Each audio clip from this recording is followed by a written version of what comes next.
स्पष्ट समझ लीजिए, ये बहुत चिंतन करके अपने जीवन में फिर आपको बता रहे हैं। भगवत प्राप्ति में सबसे बड़ी बाधा क्या है? हमारा मन का स्वरूप संकल्प विकल्प करके भोगों में फंसाना। मन से हमारी इतनी घनी दोस्ती हो गई है जन्म जन्मांतर से कि मन ने जो चाहा वो मेरी चाह है, यही बंधन है, यही बंधन, इसी को पकड़ना है। मन ने जो चाहा, मन चाहता क्या है? 5 ज्ञानेंद्रियों के द्वारा भोगे जाने वाले समस्त विषय, जितने त्रिभुवन में भोग हैं उन सबको 5 में स्थित कर दिया गया। शब्द, स्पर्श, रूप, रस, गंध, और 5 ज्ञानेंद्रियों के द्वारा इनको जाना जाता है, ज्ञान होता है इनका। और इन भोगों को भोगने के लिए मन संकल्प विकल्प बनाता है। मन को मैं मानकर, मन को अपना मानकर हमारी दुर्गति हो गई, हम बंधन से युक्त हो गए, दुख पर दुख भोगते चले जा रहे हैं। सुख की लालसा से सुख भोग क्रिया परिणाम भयानक दुख, इसका मूल मन को सुधारना केवल इसकी मित्रता को हटा देने से होगा, दूसरा कोई उपाय नहीं है। ये आप अच्छे से समझ लीजिए। मन को यदि सुधारना है तो इससे दोस्ती हटानी पड़ेगी। बहुत कठिन है इससे दोस्ती छोड़ना। ये जो चाहता है वही मेरी चाह है, ऐसा हमें भ्रम हो गया है। ये अशांत तो हम अशांत, ये शांत तो हम शांत, ये भोगों में तो हमें चाहिए भोग, मैं भोगता। बड़ा विचित्र ये बंधन हो गया है। अगर समझ पा रहे हो, मन की दोस्ती, मन में तन्मयता, मन में अपनापन, यही हमारी मन की गुलामी का मुख्य कारण है, यही बंधन है। जब तक हम मन से दोस्ती नहीं हटा देंगे, मन में तदात्मता जो हो गई उसे नहीं हटाएंगे, अपनापन जो हो गया उसको नहीं हटाएंगे, तब तक इस पर शासन नहीं कर पाएंगे। जब तक मन को अधीन नहीं कर पाएंगे तब तक भजन नहीं हो सकता। भजन की बातें हो सकती हैं, फिर भजन की बातों से हम सम्मान चाहते हैं, रुपया चाहते हैं, नाना प्रकार के भोग चाहते हैं, मनोकामनाओं की पूर्ति चाहते हैं। वो इन के इन प्रकार फंसा के ही रखता है, वो मुक्त नहीं होने देता। इसीलिए शास्त्रों में कहा गया है, बंधन और मोक्ष का कारण तुम्हारा मन ही है। विषय चिंतन भोगों में लगा हुआ मन बंधन का कारण है, भगवत चिंतन प्रभु में लगा हुआ मन मोक्ष का कारण है। स्पष्ट वर्णन किया गया है। इसलिए धैर्य पूर्वक अंतर्मुख होकर के इस मन से दोस्ती हटा दीजिए। ये बिना सत्संग के आप इस युक्ति को नहीं जान पाएंगे। आप इंद्रियां नहीं हैं, आप मन नहीं हैं, आप शरीर नहीं हैं, आप प्राण नहीं हैं, आप भगवान के अंश हैं, ये प्रकृति के अंश हैं, आप परमात्मा के अंश हैं। अपने को भूलकर इनकी अधीनता स्वीकार करके हमारी ये दुर्गति हो गई कि हम तुच्छ विषयों के अधीन हो गए। ऐसा लगता है यदि मन हमारा साथ नहीं देगा तो हम तो किसी काम के नहीं रह गए। अगर हम भोग नहीं भोगेंगे तो हमारा जीवन ही क्या रह गया। ये भ्रम बैठ गया है। यद्यपि आप पूर्ण काम हैं, आपको किसी भी वस्तु, व्यक्ति, स्थान, भोग की किंचित मात्र आवश्यकता नहीं है, पर आपका ये मन आपको अधीन करके भोगों में सुख है, यही जीवन है, यही लाभ है, ऐसा भ्रम करा दिया है। उसी भ्रम को दूर कराने के लिए श्री भगवान गुरुदेव के रूप से, शास्त्र रूप से, नाना प्रकार के धर्मार्थ कार्यों के रूप से, इससे मन पवित्र होगा। पवित्र मन निष्काम होता है, अपवित्र मन कामी होता है। जब तक मन पवित्र नहीं होगा तब तक प्रभु से प्रेम या प्रभु का तन्मयता पूर्वक भजन असंभव। निर्मल मन जन सो मोहि पावा। निर्मल मन प्रभु के नाम, प्रभु के धाम, प्रभु की लीला, प्रभु के रूप, इन्हीं से निर्मल होता है।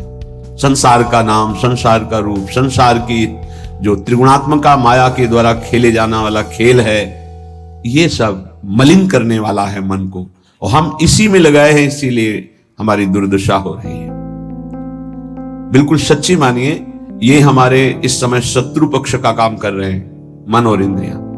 देखो कई बार का ध्यान दीजिए, पैसा देके ये जानते हैं कि इसमें जो नाटक हो रहा है वो बिल्कुल झूठा है। आप जाते हैं, आप वहां 3 घंटे बैठते हैं, कोई मन को विक्षेप नहीं, कोई मन भागेगा नहीं कहीं, आराम से आपको 3 घंटे साथ देगा। लेकिन 30 मिनट माला उठाइए, देखिए फिर इसकी चाल कितना भागता है। तो शत्रु हुआ या मित्र, गलत कार्य के लिए पूरा तन्मयता होकर साथ देगा, भगवत कार्य के लिए एकदम खिलाफ हो जाएगा। तो इसकी चाल को नहीं समझ रहे। हमारा मन हमारा दुश्मन है इस समय। इससे हमारी मित्रता का मतलब है बंधन, मित्रता का मतलब है सर्वनाश। बहुत बहुत सावधानी की जरूरत है। ये मन 5 मिनट ऐसी चेष्टा करा देगा, आजीवन कारावास। कुछ क्षण ऐसी चेष्टा करा देगा, फांसी की सजा। कुछ क्षण ऐसे पाप करा देगा, नहीं कोई जानेगा, तो अंदर से भयानक रोगों की उत्पत्ति, अशांति, हृदय का हर समय दाह युक्त होकर जलना, बहुत प्रकार से कष्ट ही कष्ट देने वाला है। दुख योनया, इससे दुख ही प्रकट होता है। इसलिए उपासक अपने आप को और मन को अलग करना सीखे। मन की मांग जो सही है वो पास कर दीजिए, जो गलत है उसको ना कर दीजिए, और बहुत जोर से ना कीजिए। नहीं नहीं नहीं, 1000 बार वो आपके सामने पेश करेगा, बड़ा सुख मिलेगा। नहीं, पर हम अंदर से कहीं ना कहीं टूट चुके हैं, हार चुके हैं। तो हमें लगता है कि यदि हम मन का साथ नहीं देंगे तो हाँ, ये हमको जलाएगा, ये हमको परेशान करेगा, और वो मैं सह नहीं सकता। इसी से हम मुक्त नहीं हो पा रहे, इसी से हम परमानंद में नहीं डूब पा रहे। यही कमजोरी है, इसको अच्छे से समझिएगा। मन से एक बार युद्ध करना पड़ेगा। यदि इतना सत्संग के द्वारा हम विवेक प्राप्त कर ले कि ये मैं नहीं हूं, मन ये मेरा नहीं है, मन प्रकृति का अंश है, बस फिर तो आप लड़ सकते हैं। और जब मेरा मन, तो आपकी सामर्थ्य नहीं कि ना बोल सकें। जबान से ना बोलेंगे, कदम वहीं चलेंगे जिधर मन ले जाएगा। ये बड़ा सूक्ष्म विषय, इसको समझ लीजिए। सब का सब पूरा अध्यात्म इसी बात पर टिका हुआ है। अगर मन निर्मल तो भगवत साक्षात्कार, मन निर्मल तो स्वरूप स्थित, मन मलिन तो दुर्गति। सारी साधना का फल मन को शांत कर लेना, निर्मल कर लेना, मन को अपने शासन में ले आना। पर ये तभी होगा जब इससे दोस्ती हटाएं। यहां दोस्ती क्या, मन की मांग मतलब मेरी मांग, मेरी मांग मतलब अब पूर्ण ही होना चाहिए, कुछ भी हो। इसी से पापाचरण बनते हैं और मन मलिन हो जाता है, हम और मन के अधीन हो जाते हैं। वो हमें और ऐसी स्थिति ले आता है कि मेरे से कहां भजन साधन, और पूरा जीवन व्यर्थ हो जाता है। श्रीपाद प्रबोधानंद जी महाराज कहते हैं, जागर्ति दुंदभिरवः परमोत्र राधा वृंदावने वन इति प्रकटः पुराणे तस्या विधेयमसमूर्ध महानुराग मूर्तेस् तदंगनमपोहे हरिम क्व पश्ये। ए भाई, मेरी बात सुनो और जाग जाओ। ये मोह निद्रा में तुम सो करके अपने जीवन को नष्ट कर रहे हो। क्या सोना है? ये मेरी पत्नी, मेरा पुत्र, मेरा मकान, मेरी संपत्ति, और इतना एकत्रित कर लिया है, अब और आगे इतना एकत्रित करूंगा, ये भोग लिया है, आगे ये भोग लूंगा, ऐसा ऐसा। ये स्वप्न चल रहा है। मोह निशा सब सोवनिहारा, देखें स्वप्न अनेक प्रकारा। अब इस स्वप्न में इतना लंबा स्वप्न है कि हम ये जान ही नहीं पा रहे हैं कि हमको यहां से जाना है, कुछ नहीं ले जाना है। हम आए किस लिए हैं, कर क्या रहे हैं, करना क्या है, इसका समाधान ही नहीं हो पाया। बस चलता जा रहा है। दूसरे को दाह संस्कार करके शौक आता है, समझाता है दूसरों को, खुद नहीं समझता कि यही दशा मेरे शरीर की होने वाली है। फिर इसके बाद कोई नवीन शरीर मिलेगा जिसमें हम साधना नहीं कर सकते, जिसमें हम बंधन से मुक्त नहीं हो सकते। इसलिए जागो, प्रभु की प्राप्ति ही जगना है। जहां तुम्हारे हृदय में भाव आया कि मुझे इस जन्म में भगवत साक्षात्कार करना है, जीवन मुक्त होना है, जगना प्रारंभ हो गया। अगर ये चाह नहीं आई तो सो रहा है, चाहे कोई भी हो, 18 पुराण कंठस्थ हो, चारों वेद कंठस्थ हो, लेकिन लक्ष्य भगवत प्राप्ति नहीं है तो सोया हुआ है। जगा हुआ पुरुष वही माना जाता है। मोह का नाश होकर ज्ञान का प्रादुर्भाव हो जाना। होय विवेक मोह भ्रम भागा, तब सब विषय विलास विरागा। जगा हुआ पुरुष जिसके हृदय में बात आ गई है, मुझे स्वरूप स्थित होना है, भगवत प्रेम प्राप्त करना है, भगवान से मिलना है, पक्का इस जन्म में मिलना है भगवान से, ये बात आ गई, वो जगा हुआ पुरुष है। तो ये बात जान लो कि भगवान कहां मिलेंगे। सिर्फ बात कहें, ये हम डंके की चोट से कहते हैं कि हमारी लाडली जो परम पावन वृंदावन धाम में अभी इसी क्षण लीला परायण है। राधा वृंदावने वन इति प्रकटः पुराणे, बहुत से शास्त्रों में ऐसा वर्णन, गर्ग संहिता देख लीजिए, पाताल खंड में ब्रह्म वैवर्त पुराण में बहुत सुंदर वर्णन है, जगह जगह वर्णन है। तो जहां हमारी किशोरी जो है वहीं प्रभु विराजमान है। अब सूक्ष्म विषय इसका, किशोरी जो प्रेम रूप है, जहां प्रेम है वहीं हरि है। प्रेम के बिना हरि का साक्षात्कार नहीं हो सकता। प्रेम का मूर्तिमान स्वरूप हमारी प्रिया जो है, इसीलिए हम कहते हैं राधा राधा राधा, क्योंकि राधा उच्चारण किया तो जिनका नाम राधा है वो देखे, और जिनको प्राण प्रिय है वो देखे। प्राण प्रिय है हरि को, हरि रसना राधा राधा रट, स्वयं हरि जो राधा राधा रटते हैं, और किशोरी जो प्रिया प्रीतम दोनों हमारी तरफ देखेंगे राधा उच्चारण से। तस्या विधेय मसमोर्ध महानुराग, किशोरी जी की कृपा से ही महाअनुराग प्रकट होता है। महाअनुराग में ही हरि का साक्षात्कार होता है, प्रिया प्रीतम का साक्षात्कार होता है। इसलिए अगर हमारे वाक्य को आप समझ पा रहे हो, श्रीपाद कह रहे हैं, तो आप वृंदावन का आश्रय ले लीजिए। अगर अखंड वास नहीं प्राप्त हो पा रहा तो आश्रय ले लीजिए, रजरानी का सेवन कीजिए, धाम आइए, बार बार यहां दर्शन कीजिए, प्रदक्षिणा परिक्रमा कीजिए, बैठकर एकांत में नाम जप कीजिए। बहुत बड़ा प्रभाव धाम में जो भजन करता है तो बहुत कई गुना बढ़ करके उसको लाभ मिलता है। इसलिए यहां बहुत जल्दी भगवत प्राप्ति होती है। मथुरा में 6 महीने में भगवत साक्षात्कार कर लिया ध्रुव जी ने। देखो 6 महीने भी बहुत होते हैं। अगर व्याकुलता बढ़ जाए, तन्मयता हो जाए तो 6 मिनट में भगवान साक्षात्कार करा दे। वो बहुत कृपालु है। मिलंति चिंता मणिकोटि कोट्यः, अब ये बात समझ लीजिए। स्वयं बहिर्दृष्टि मुपैति वा हरिः, तथापि वृंदावन धूलि धूसरम न देहमन्यत्र कदापि आत्मे। एक तरफ हरि है, एक तरफ करोड़ करोड़ प्रकार के सब भोग सामग्री, महान रत्न रुपया पैसा सोना चांदी सब वैभव है। अब अगर पूछा जाए मन से कि किधर कदम बढ़ाओगे, तो इधर ही कदम बढ़ेगा, हरि की तरफ नहीं। बातें केवल हरि की होंगी, हरि की तरफ कदम नहीं। बहुत विचित्र माया है, बहुत विचित्र माया। देखो ना, मन समझा रहा है अभी भोग लो, हरि तो आगे मिल ही जाएंगे। आगे कब आगे मिल जाएंगे? कितने दिन की आयु है? हमारा मन हमको गलत सलाह देकर हृदय को अपवित्र करता रहता है, हम राजी बने रहते हैं। बड़ा धोखा हो रहा है, हम अपने साथ धोखा कर रहे हैं। पक्का समझो, केवल हरि प्राप्ति के लिए हम यहां आए हैं।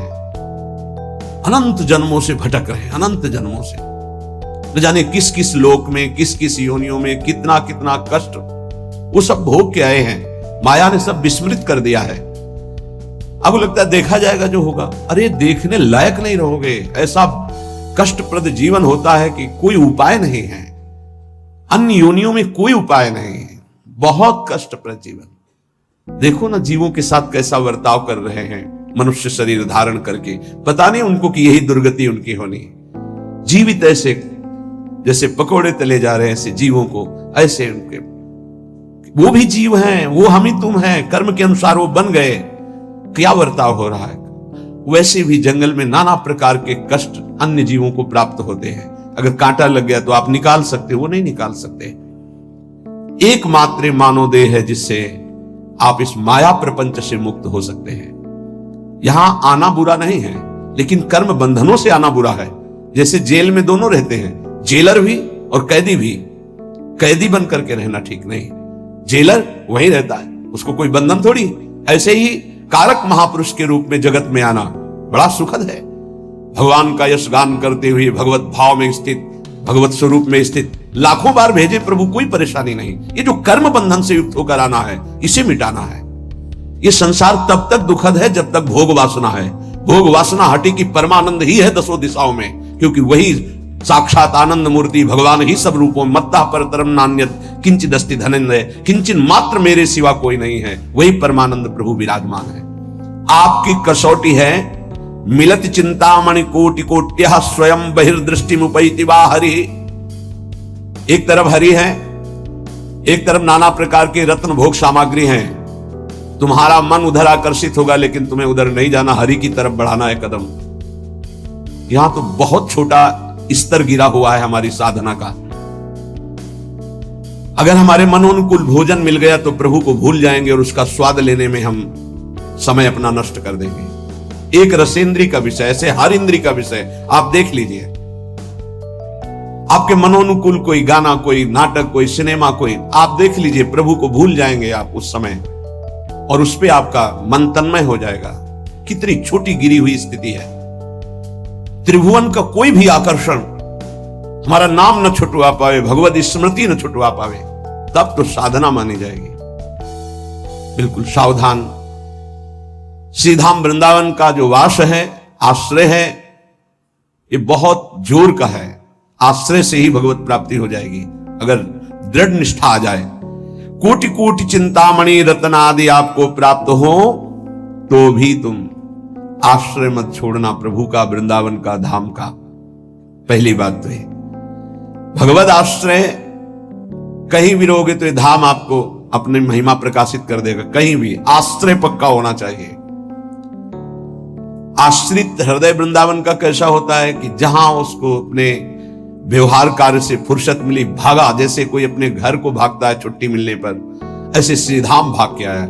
उसे कोई कहे अमुक जगह चलो, बहुत सुंदर वहां शोभा है प्रकृति की, वो नहीं जाएगा। नहीं, हमारा तो जीवन वृंदावन है, प्राण वृंदावन है, सर्वस्व वृंदावन है। वो बस भाग के वृंदावन, ये है वृंदावन का आश्रय। एक दिन का भी समय मिला तो कहीं नहीं, भागा वृंदावन की तरफ। एक बार बिहारी जी की दंडवत, एक बार वृंदावन की परिक्रमा की, फिर चला गया। आश्रय तत्व अगर पुष्ट होगा तो वृंदावन वहीं कृपा कर देगा। एक बात और बड़ी जोर की कह रहे कि जिनको वृंदावन वास मिल गया है उनके लिए खास बात, यदि आपको अखंड वृंदावन वास मिल गया है तो अब बहिर्दृष्टि मुपैति वा हरि, हरि भी वृंदावन की सीमा के बाहर आपको बुला रहे हो तो मत जाना। जैसा श्रीपाद श्लोक में लिख रहे हैं, श्री भट्ट देवाचार्य जी उसे पद में लिख रहे हैं, विपिन राज सीमा के बाहर हरिहू को न निहार, रे मन वृंदा विपिन निहार। यद्यपि मिले कोटि चिंतामणि तऊ न हाथ पसार। बिल्कुल उसी की टीका है मानो। जय श्री भट्ट धूलि धूसर तन, यह आशा और तथापि वृंदावन धूलि धूसरम न देह मन्यत्र कदापि आतु में।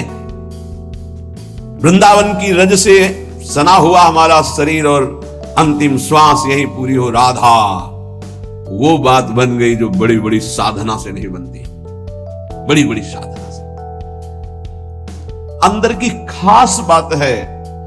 अपने को भूल जाना और प्रभु के चिंतन में तन्मय हो जाना, यह भक्ति का लक्षण है। सब कुछ भूल जाना, अपने स्वरूप में स्थित हो जाना, यह ज्ञान का है। इसके अलावा भगवान की माया का प्रभाव है। बड़ी विडंबना है। भगवान की कृपा से जब कोई साधन बनता है तो हम भगवान की कृपा ना कह करके, भगवान की कृपा ना मान करके हम उसमें अपना अहम आरोपित कर लेते हैं। इसलिए हमारी साधना बाधित हो जाती है और हम विक्षिप्त हो जाते हैं। विक्षेप पड़ जाता है साधना में। किसी के मुख से सुन रहे थे कि मैं केवल प्रवचन नहीं कर रहा हूं, इतना समय हो गया, ये नहीं खाया, ये नहीं पिया, ऐसा, ये त्याग। अरे सब देहाभिमान के अंतर्गत है, इसका कोई महत्व नहीं है। मछली जल में रह करके पूरा जीवन व्यतीत करती है केवल जल पी करके। केचुआ केवल मिट्टी खा के रहता है। कितने पंछी केवल फल खा के रहते हैं। क्या भगवत प्राप्ति हो जाती है क्या? ये साधन देह विस्मृत करने के लिए है कि जो कुछ मिला थोड़ा डाल दिया, बस नाम चिंतन, भगवत चिंतन। चिंतन इस बात का कि एक एक दिन हम प्लस जोड़ रहे हैं कि ये नहीं खाया, ये नहीं पिया, ये नहीं त्यागा, ये तो प्राकृतिक क्रिया है, इसका कोई महत्व है क्या? देह धर्म से युक्त होकर, देहाभिमान से युक्त होकर ऐसी चेष्टाओं में साधक उन्नति नहीं प्राप्त करता, गर्व करता है और पतन हो जाता है। महाराज ययाति का सुकृत नष्ट नहीं हो रहा था, बड़े समय से उत्तम लोकों में विमानों से घूम रहे थे।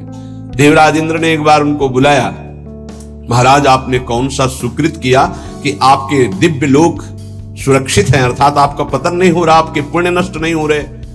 तो सभा में जब ऐसा पूछा तो अहम उदित हो गया। महाभारत में भगवान व्यासदेव जी वर्णन करते हैं। उन्होंने कहा ना कोई ऐसा हुआ है, ना आगे होगा। जैसा मैंने दान किया, तप किया, सुकृत किए, बस ऐसा निकलना था कि सारे सुकृत भस्म हो गए।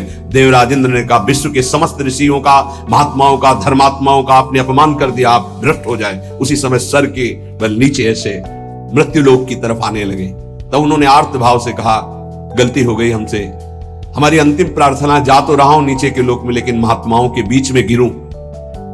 तो कुछ महात्मा ऐसे खड़े हुए, महाराज शिवी भी उसमें थे, भगवत चर्चा संभाषण कर रहे थे। देखा कोई तेजों में पतन की स्थिति से आ रहा है गिरता हुआ, तो ये कोई पुण्यात्मा है, रोक दिया अपने भजन बल से।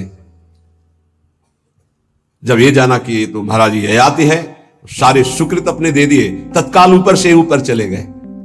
भजन का एक बल है, वो बल भगवान की कृपा से जुड़ा होना चाहिए। अगर अहम से जुड़ गया तो पतन होने में देर नहीं लगती। इस बात में साधक बहुत सावधान रहे। प्रायः ये अहम घूम करके ऐसे आ जाता, ऐसे शब्द साफ संतों की अवहेलना हो रही थी उनके मुख से, साफ संतों की। ऐसा कोई कर सकता है जैसा मैं कर रहा हूं? मैं कुछ नहीं है। ये खाना पीना, लेना देना, उठना बैठना, ये एक प्राकृतिक चेष्टाएं हैं। इनसे किसी की महात्मा स्थिति नहीं जानी जाती। महात्मा स्थिति हृदय की होती है, जो समस्त द्वंद्वों पर विजय प्राप्त कर चुका है, जो देहाभिमान रहित हो चुका है, जो तीनों शरीरों के राग का त्यागी, उसे महात्मा कहते हैं। बड़ा सूक्ष्म विषय अध्यात्म, इसीलिए करे अध्यात्म को समझने की जिज्ञासा करने वाला कोई लाखों में एक होता है, और अध्यात्म की जिज्ञासा पूर्ण करने वाला कोई करोड़ों में एक होता है। आप शास्त्रों में पढ़ के देखिए, हजारों जन्मों की पुण्य एकत्रित होते तब मुमुक्षुता जागृत होती, मैं मुक्त होना चाहता हूं। अरे भगवान की कृपा से कोई साधन बन जाए तो दैन्य हो जाओ कि भगवान ने साधना करवा दी। कृपयतु मयि वृंदारण्य राज्ञी मनाग, प्रति बहुल कृपारु स्नेह भाराद्रुदश्रु, फलतु तदनुकंपा कल्पवल्ली फलम त्वत्, भूतो मदिवसतिर्मे तत्प्रियाराम शीमनी। हे लाडली हम पर अतिशय कृपा कर दो, हे वृंदावनेश्वरी हम पर रीझ जाओ, ऐसी कृपा कर दो कि आपकी चरण चिन्हों से चिन्हित इस भूमि की सीमा से कभी बाहर ना जाऊं, ऐसी कृपा कर दो। हे करुणामयी कल्पलता स्वरूप, कल्पलता कल्पतरु, जो इच्छा करो वो प्राप्त। मेरी इच्छा यही है, ये इच्छा मेरी फलीभूत हो जाए कि मैं कभी वृंदावन की सीमा से बाहर न जाऊं। हे लाडली, यदि बाहर जाऊं तो आपका भरोसा केवल रहे हृदय में, आपके भरोसे से ही हम संसार प्रपंच के खेलों में फंसेंगे नहीं। महारानी जू, हे प्रियाजू, आप करुणामयी हम पर ऐसी कृपा कर दो कि पहली बात तो वृंदावन की सीमा के बाहर न जाऊं, दूसरी बात अगर बाहर सेवार्थ व्यवहार्थ तो हे लाडली आपके चरणों का दृढ़ भरोसा रहे। अगर श्री जी के चरणों का दृढ़ भरोसा है तो पतित नहीं हो सकता उपासक। बाहर और भीतर, संसार में और धाम में, दोनों बात समझ लीजिए। हृदय में और बाहर व्यवहार में, धाम में और संसार में, वही सौभाग्यशाली माना जाएगा जिसका चिंतन प्रभु से हो रहा है। जो प्रभु के चिंतन में जुड़ा हुआ है वही महान सौभाग्यशाली। धाम की एक असीम कृपा है, पर आप धाम में रहकर प्रिया प्रीतम का चिंतन नहीं करते, मनमानी पापाचरण करते हो, तो पुनः यही जन्म होगा, लेकिन दंड मिलेगा। ऐसा नहीं कि आप धाम वास कर रहे हैं, मनमानी आचरण कर रहे हैं तो आपको विमान आएगा, नहीं, आपको यही दंड मिलेगा। बहुत विविध प्रकार के दंड है। यहां भूत भी बनते हैं, हजारों वर्ष तक भटकना होता है, जब तक कोई सिद्ध महापुरुष नहीं मिल जाएगा तब तक उद्धार नहीं होता। पर रहेंगे धाम में, भूतेश्वर भगवान जो मथुरा में विराजमान, उनके शासन में रहेंगे। यहां भी विविध योनियों की प्राप्ति हो जाएगी, बड़ा कष्ट में जीवन रहेगा। इसलिए मानव देह मिला है, कोई अपराध न बने, निरंतर भगवत चिंतन हो। अगर ये बात आश्रय लेकर बाहर भी हो रही है तो आपको दिव्य वृंदावन धाम की प्राप्ति हो।